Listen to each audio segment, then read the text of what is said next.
Well, after a devastating turn of events, the world has forever changed, and the legends are forced to change to win it in another amazing episode.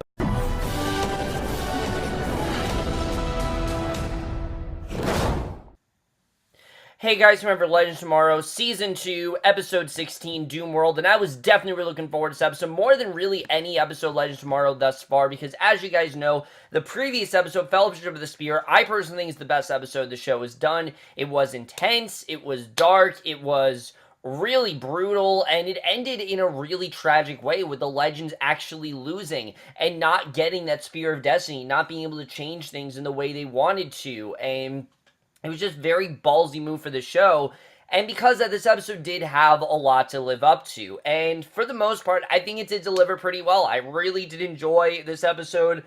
It was different, definitely, but I like that they took a slightly different approach, and this really was something quite big, and that they definitely did change a lot of things. But let's just get into this episode, because I definitely do want to talk about everything that went down. There was definitely a lot that happened within this episode, so let's just get into it. I love the way this episode starts, because it's both fan service, but it also makes a lot of sense, because we see a woman, she's running through a building with two other women in pursuit, and it's Sarah and Amaya. They're fire blasters at the woman. The woman runs to the roof, and the woman finally corner her. They attack her, they knock her down a flight of stairs, then grab her, say that the mayor wants a word. Felicity says that he should have, and we find out it's actually Felicity. Yeah, Felicity is a vigilante in this world, and now it makes sense why all those pictures of Felicity as, a vigilante have surfaced. Not because the show's going to turn her into one, but because they're going to make her one for this alternate world, which actually makes a lot of sense.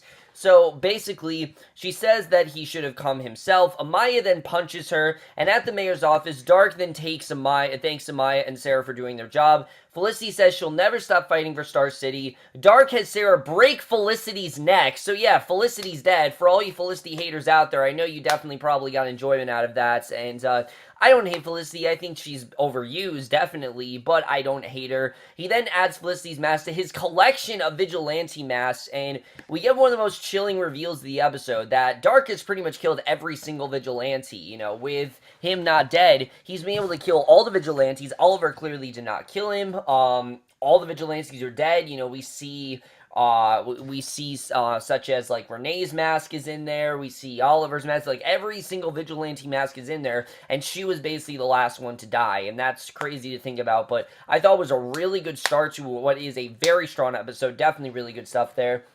But most of this episode takes place in Central City in 2017. We see Merlin flies in the city. He goes to Star Labs, where Thawne is making sure that Black Flash is confined, which you honestly do feel a bit of triumph. You know how terrified Thawne was of Black Flash, and as much as you hate Thawne this episode, because, trust me, after this episode, I fucking hate Thawne. I mean, I've never hated the guy more than I do at the end of this episode, but at the same time, you feel a lot of contempt for him because of what he's gone through with Black Flash. This is really the thing that made him want to change this world. Black Flash was hunting him down. He wanted to get away from him. That was the one vulnerability that Thawne really had, and that's really been the thing that I think has really helped, course correct a lot of this show, because, someone like Vandal Savage, there just really wasn't that vulnerability. There wasn't anything in there that you got that sense of, oh, this guy's actually really intimidating. Carl Casperson was fine in the role, but he does not hold up to that of Matt Lesher. Matt Lesher has completely fleshed out this character. He's done such a good job that even in Thawne's worst acts, you kind of do feel sorry for him when things don't go his way, and it's a way that he's done the role that I feel like other, lesser actors wouldn't, and that's something that Matt Lesher has done a really, really great with this character.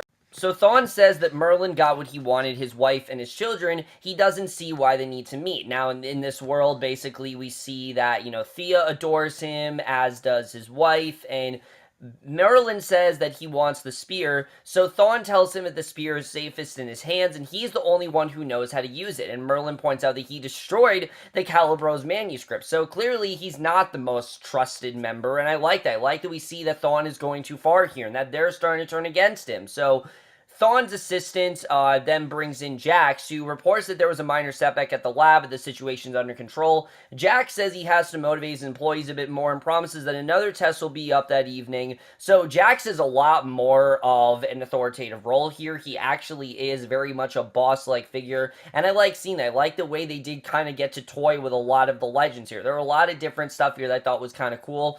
Thawne then makes it clear that the test had better go as planned for Jax's sake and his employees, and once Jax leaves, Merlin wonders why Thawne and Dark toy with the legends, and he thinks that they should be wiped from existence entirely. He just feels they should have killed them, but Thawne figures that it's poetic justice, that he feels it's greater to see them suffer, not realize what they actually were, without powers, may I add. They don't have their powers in this world, than to just kill them. And Merlin wonders what Thawne is working on.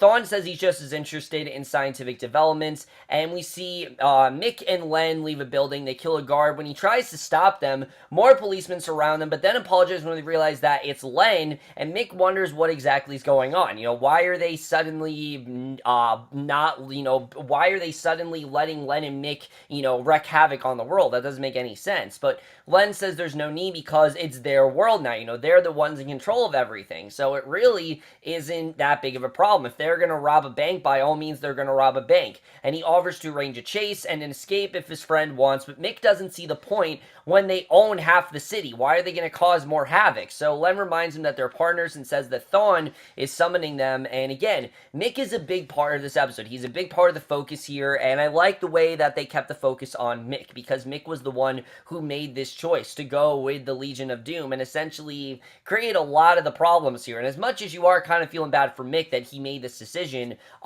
you understand why he did it. He did cause a lot of the problems that go down. You feel like a lot of the stuff that happens in this episode probably could have been prevented if Mick would have handled himself a lot better, which he obviously didn't.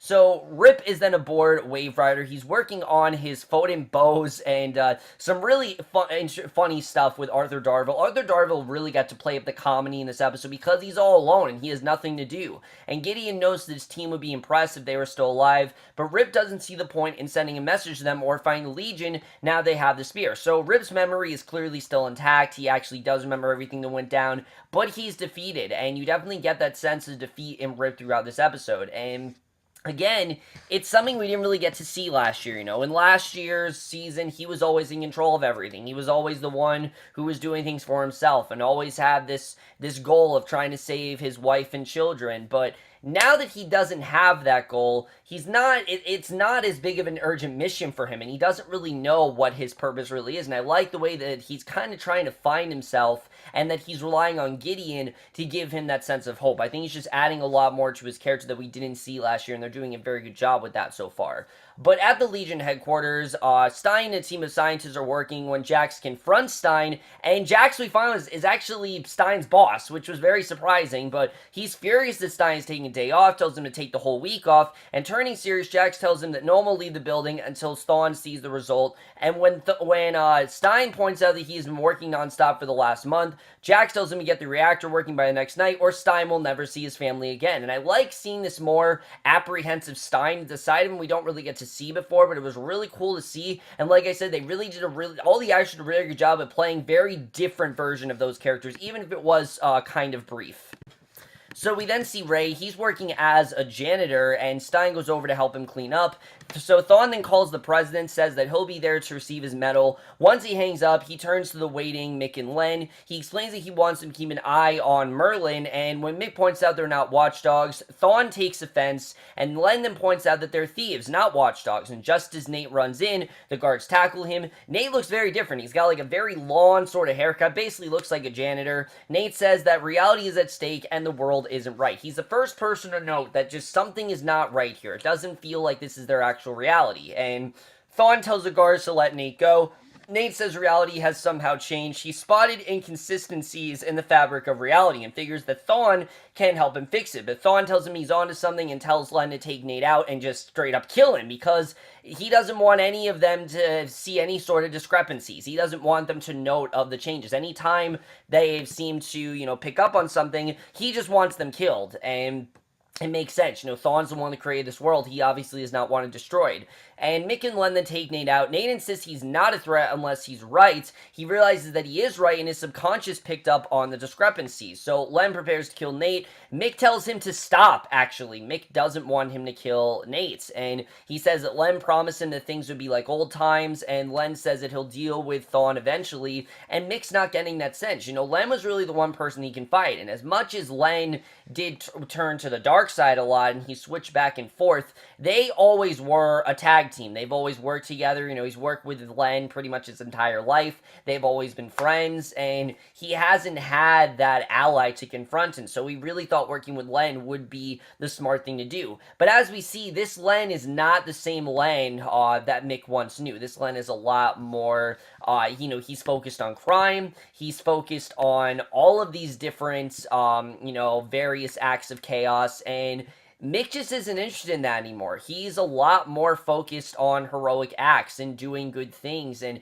anytime he does that, Len just turns the other, Len, he ridicules him and he looks at him like he's crazy and he doesn't understand how Mick could have done that thing. But it really just showed the arc that Mick has gone through. And I like seeing that. Again, they really do a great job of keeping the focus on Mick here. But Mick negates his shot. He punches him unconscious. He then tells Nate that he saved his life because he's an idiot and they have to move. And as Mick and Nate drive away, Mick explains what happened and admits that he made a terrible mistake. So I love that he is regretting what he did. Even though it seemed like a good idea, as we've seen, this really has not worked in Mick's favor at all. What he thought would be, a good idea for him to be able to get that sense of finally feeling like he belongs and getting that respect that he deserves and feeling like he can be trusted, just that sense of believability and a sense that he's on a team that wants him there.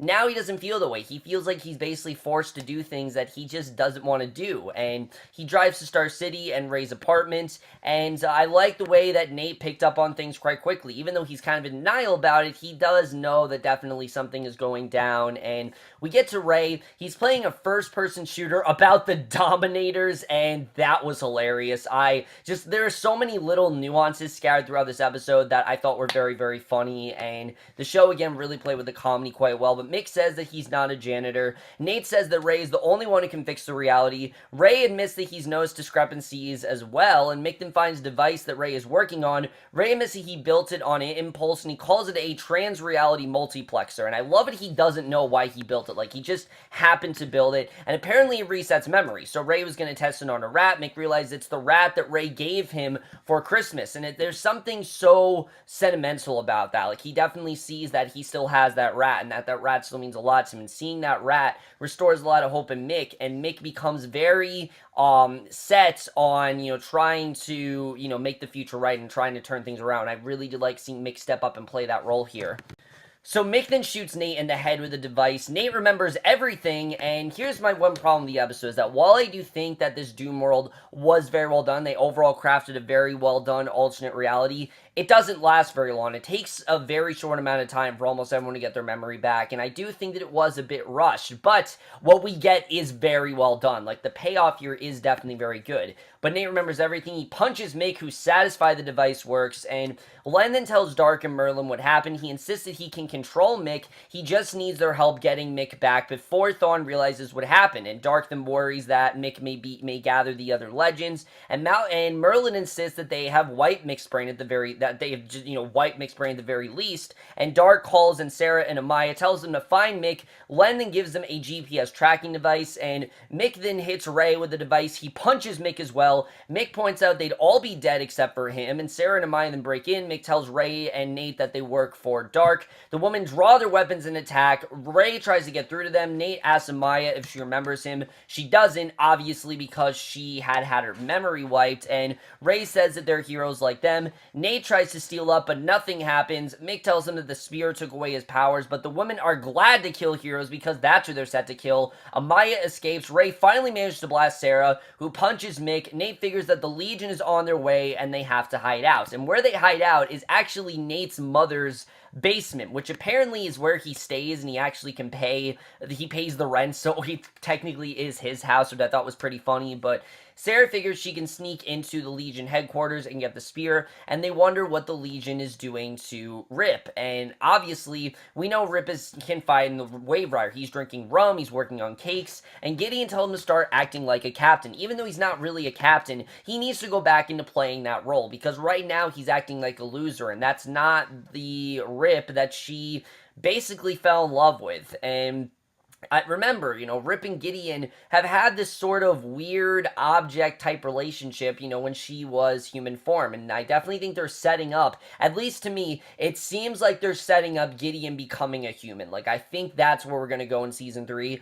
They've already talked about how they want to add new members to the cast, and I could definitely see them making Amy Pemberton, who plays Gideon, in her actual form. Like, I could definitely see it happening. I don't know how they're going to do that, but knowing that they can change reality, I think that definitely is possible. And I was, interested. I'm interested in seeing if they actually decide to do that. I think it'd be kind of cool if they did. But Rip points out he has no way to get the reserve power back online. He sent a message. He figures that he's trapped on Waverider, and Gideon says that it's worked out a way to redirect power from the idle sections of the time ship. Rip wonders if he can do it, and the AI says that it believes in him. So Len then tells Dark that he wants to dispose of Thawne once they get Mick back, and Merlin and Dark agree that Thawne has to go. They just feel he has too much power, and that they want to be able to have the same amount. And just as Amaya comes in, she says that Mick has some friends. She lost Sarah in the fight and figures that she's dead. Dark had the best line here. I thought it was probably the funniest line in the episode, where he says, oh, well, when she talks about how Sarah might be dead, he's like, well, don't worry about it, because Sarah Lance doesn't die very long these days. That just had me dying. I thought that was so funny. Think about the amount of times that Sarah's died and come back. I mean, that was just so funny, and that can apply to a copious amount of characters on this show, many Arrowverse shows, but that was hilarious. I love the way he brought that up. But Sarah comes in, apologizes for underestimating the opposition, and as she tries to leave, Dark asks her which of the Vigilantes' mask is her favorite trophy, and he describes how he killed Laurel, and Sarah punches him. He just can't, he had to get her to crack. Like, she couldn't hide it, obviously. We know that hate she has for Dark because of him killing Laurel, and Dark then immobilizes her with his magic. He levitates into the air. He invites Amaya to kill her. Amaya then aims her gun at Sarah, but Sarah is able to shoot her with a device. Sarah tells her to shoot. Amaya opens fire at the Legion to cover their escape, and here's where we get to really the big meat and potatoes of this episode. So Jack's then on the phone talking to Thawne when Sarah finds him. He restores his memory, and yet now Jax is back to normal. So they go to Nate's basement. Sarah figures that their next job is to rescue Stein, because, Stein's the only one left. So Jax says that Thawne was working on a reactor that would burn 1,000 times hotter than the sun, and Sarah wonders if Thawne is trying to destroy the spear by incinerating it. That way he could leave this future, this reality intact, and there wouldn't be a way for them to change it. So Nate realizes that if Thawne destroys the spear, then the current reality can't possibly be rewritten, and Sarah points out that Mick was there when the Legion used the spear, and he says that the villains used the Calibro's manuscript, and Mick says that he can recognize the incantation, and Nathan goes to work. Meanwhile, Sarah tells Maya that if they can get the spear, that she wants her to use it. And even though Maya said that she doesn't want to change her past, she admits they've got nothing to lose, because this will get her back to the life that she's meant to have. She'll be able to have that granddaughter and a daughter, and that's the life that she wants. She wants to be able to go on to have that life, and it's really satisfying the way they're setting it up. But Thawne then goes to the reactor. He thanks Stein for his work. He says he'll kill him if he doesn't get online. Stein activates the reactor. Thawne tells him to stay until the core reaches peak temperature. So Nate pieces together a passage from the Calibros, and Sarah tells Jax to use the device to restore Stein's mind. They then destroy the reactor before Thawne destroys the spear, and she says that Mick will stay there before they can't trust him. So Amaya agrees. Mick points out that he restored them all, but Sarah says that they trusted him once and can't afford to make that same mistake. Even though it seems that he is somewhat on their side, they don't know that they can fully trust him. So Amaya then looks at Mick for a moment. She goes with the others, and Mick goes to find Len and says he's done with the legends and suggests that they burn the town to the ground. So you can tell at this point that he's just trying to see what side Len's really on. Like, is Len really this evil? Is there any way he can sort of get through to him? And that's at least what I saw. But they go to Merlin and Dark, and Mick tells them that what Thawne is planning. They figure that while the legends fight Thawne, they'll grab the spear for themselves, and then they'll be safe, if they just grab the spear. So Jax goes to the reactor. He confirms that Stein already turned it on, and when Jax takes out the device, Stein slaps it out of his hand, breaks it on the floor, and he just finally seems to wake up out of this apprehensive nature. So Jax calls the others, says they have a problem. Sarah tells him to keep Stein there. Stein backs away. He insists that he's dedicated to Thawne and presses the silent alarm. The legends come in. Thawne speeds in. He grabs the spear, prepares to throw it into the reactor. The guards come in. They aim their guns at the legends, and Stein reports that the reactor is fully functional. Mick blasts the spear out of Thawne's hands. The Legion says it's their turn to use the spear. Thawne insists he's just trying to protect them, but Len blasts him unconscious. The two teams go for the spear. Nate grabs it. Dark grabs the other end of the spear and then swings it Nate into a console. Thawne wakes up. Nate hits him with the spear, knocking him back. Dark and Nate then high-five each other. Then Dark knocks Nate out and takes the spear. Ray then knocks Dark out, grabs the spear, throws it to Sarah. Merlin attacks her and kicks the spear away. Mick grabs it, and Len congratulates him. He tells his partner to hand it over. The legends beg him not to do it. And Amaya tells Mick that she still believes in him. And Len demands the spear, but Mick realizes that he's just an attack dog to Len. And Len and Missy, he's right, but that's why they're partners. And Mick doesn't want to be that. He doesn't just want to be someone who's just jumping through hoops for him. He wants to be able to have someone who respects him. And he realizes that the legends really do. And Mick then tosses the spear to Amaya, tells her to undo the mess, and right when she's about to recite the incantation, the unthinkable happens, where Len actually freezes her solid. And he tells Mick that he's sorry about killing his friend. He shatters her with a touch, and Amaya's dead. So yeah, I mean, I was shocked too, but they actually did kill Amaya, and it was pretty satisfying. I thought it was an overall a really satisfying death, the way she went out. She wouldn't be able. Did we know that Amaya's gonna come back? Like, this definitely is not going to be a permanent thing. But just watching the reaction on Nate's face, it was definitely pretty crushing. I thought it was pretty ballsy for the show to do that, and it made sense. Someone had to die because it was a year. It was at this point last season, Len had died in the penultimate episode, so it made sense they killed Amaya in this penultimate episode. Two characters who had very traumatic pasts and who definitely want to go back to their time, and I really did like what we got with Amaya overall, and I'm definitely looking forward to seeing how they get her back next week. So at this point, Mick then aims his heat gun at Len, but then lowers it, walks away. He's not going to kill him. He's better than that. As much as he wants to kill Len, he just can't bring himself to do it. And Thawne then grabs the spear, he throws into the reactor, and it's destroyed by the intense heat. So yeah, the spear's gone. The legends again have lost, and the guards recover. They aim their guns at the legends. Dark says that Thawne can't stop them from killing him. Sarah warns that they'll fight and avenge their partner, but Thawne points out they'll never survive him without powers or weapons. He tells them that he doesn't want to see any of them dead because he'd rather see them live their lives in a reality that the Legion created. And Stein says he doesn't care what Thawne does them as long as he doesn't have to see Jax again, and Thawne tells them to go. He dismisses his teammates as well, pointing out that he'd kill any of them in the blink of an eye, and he gladly will do that. So again, they are very much threatened here, and they don't know what to do. We see they're back in Nate's basement. Mick is smashing a table in fury. I love Nate's little line of, "My mom's not gonna like it if you do that," reminding this is his mom's basement. Just really funny stuff there. Jax refused to accept that they've lost. Sarah says that they can fix things via time travel. It's still out there. If they go back to 1916, they can stop the Legion from getting the spear. Jax points out they can't change events that they participated in, but Nate notes that they don't have Waverider, and Sarah figures that Rip knows where it is. They just have to find him, and then we get to the ending where Gideon directs all power to navigational controls. Rip sends the stress signal, hopes the team is out there somewhere listening, unaware that the miniaturized Waverider, and I mean it's like literally a miniaturized toy, it's sitting in Thawne's office, and that is the way this episode ends. Really great stuff overall, but let's just get into this episode and where we're going to go in the finale. So overall, guys, this was another really great episode. I was very impressed with the way this episode turned out, but now let's talk about what's going to happen, because the Legends are in a very problematic situation, even more problematic than last week. I mean, yes, they lost the spear, but at least the spear was there. Now the spear's gone. I mean, Thawne's destroyed it, and it seems like they're completely doomed. But as we know, the Waverider is out there. The question is, how the hell are they going to find it? I mean, it's so small, and I think that was Thawne's intent, that, should they find a way to wake up and have their memories restored and they go to the Waverider, that they won't be able to find it. But I don't really know that's going to work out. I mean, obviously, Rip's under the impression that he'll be able to find them, but I don't think he realizes how small that Waverider really is and how ineffective it's really going to be in turn. So we'll have to see really how that turns out. I think it's a genius move to shrink down that Waverider, and Thawne has really thought of everything at this point. I mean, he's really done everything he can to stop the Legends from possibly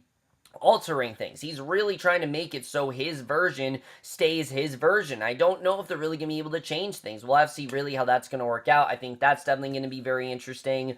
I really thought they did a good job, though, with playing around with this Doomworld and, really seeing what he created. I thought Mick especially, like I said, this was definitely his redemption episode. Even though last week I thought was a great episode for him, this is really him realizing who the real team really was and whose side he really belongs on. Why he needs to be a legend and why that just is the better side for him. Not because they respect him more, not because this is someone, who he can, because he wants to do good things, but because he genuinely needs to be there and because everything that he believes in, is on the Legends side. So it makes sense why he decided to join the Legends. I thought they did a very good job with that. I really like seeing him on the Legends side. I think he fits very well in that group. I'm interested in seeing where that's going to go, for the last episode of the season. I like that he did basically make that choice. And I thought it was cool to see Len again. This is basically him getting that sense of closure that, as bad as Len was, as much as he did care about Len really wanted to follow that life of crime, and Mick just isn't interested in that anymore. He's moved on. He's participating in many more heroic deeds, and he just doesn't want to do that whole crime thing anymore. And I like, it really is showing how far Mick's character has come, and it's just a great example of how good the show has been with character this season. They've really known what to do with these characters, and I really did love the way it was done. That was some really great character development on his part, and I thought they did really great stuff. They're very happy the way it was done.